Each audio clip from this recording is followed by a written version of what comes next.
ഒരു മിനിറ്റ്.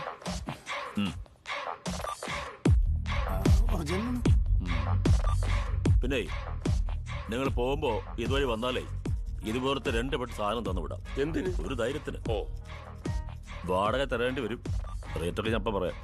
ഇത് കൈകാര്യം ചെയ്യാൻ കൂടെ ഒരാളെ കൂടെ വിട്ടാ നന്നായിരിക്കും. എന്തിന്? ഇങ്ങനെയൊക്കെയല്ലേ ഓരോന്ന് പഠിക്കുന്നത്. എത്ര വേണം? ഒരു 5000 കിട്ടിയ ഉപകാരമായിരുന്നു. 3500 മാക്സ്. അയ്യോ, എന്തെങ്കിലും കുറച്ചുകൂടി. ദണ്ണിച്ചുണ്ടാക്കിയൊന്നല്ലോ. മതി.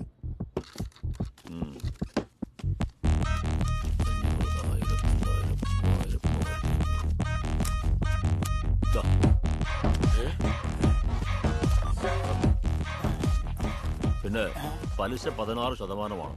അത് മറക്കണ്ട. നമ്മളെ ഈ പൈസയുടെ കാര്യത്തിൽ എപ്പോഴും വളരെ ശ്രദ്ധിക്കണം. കുറച്ച് അശ്രദ്ധ ഉണ്ടായിരുന്നു. ഇനി